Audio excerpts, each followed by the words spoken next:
Good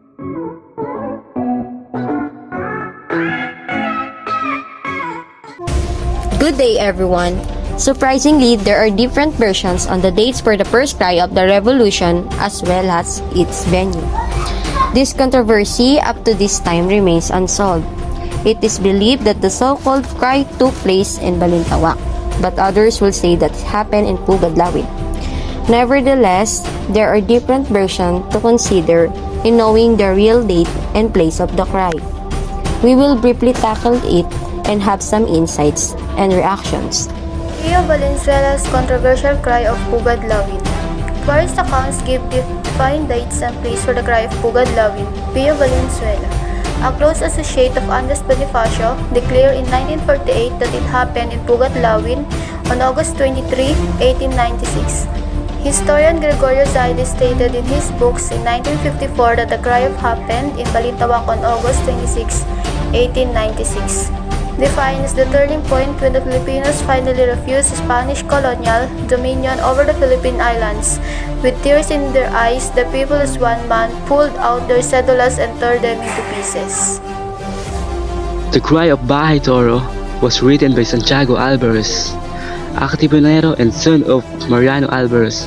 Santiago Alvarez was not an eyewitness of the event, but according to him, the cry happened in Bahay Toro on Monday, August 24, 1896. There were almost 1,000 Katipuneros who joined the meeting with Andres Bonifacio, and the meeting started at 10 o'clock. The meeting ended at 12 o'clock noon, and then they cried loud, "Long live the sons of the country."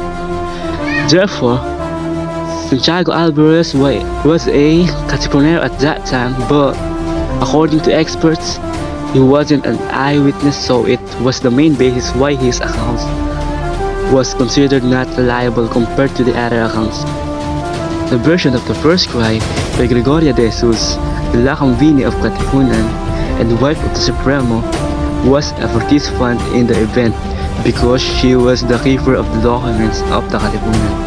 According to her, the first cry happened at Caloocan on August 25, 1896. According to some historians, the version of the first cry by Gregorio de Jesus didn't portray the actual happenings regarding the revolt of Filipinos against the conquerors. The Cry of Balintawak, August 26, 1896. This version is written by the Katipunan General Guillermo Masangkay. He is an eyewitness of the historic event and a childhood friend of Bonifacio. According to him, the first rally of the Philippine Revolution happened on August 26, 1896 at Balintawak. Correspondingly, the date and site presented were accepted by the preliminary years of American government. On his version of the first cry, he tells the happenings in detail. Who are the people involved as leaders, or who attended, where the meeting held, or what took place in that particular time, and when did it happen. He also tackled the conversations of leaders and addressed Bonifacio to the people who are ready to revolt to fight the Spaniards to be able to have freedom. After knowing all about the first cry of Balintawak or Pugad Lawin, this reminds us that our race is definitely has brave heritage, and the nationalism of Filipinos was awakened, and they have tough act to stand for freedom. And it tells us that we no longer have an oppressive foreign ruler depriving us of dignity.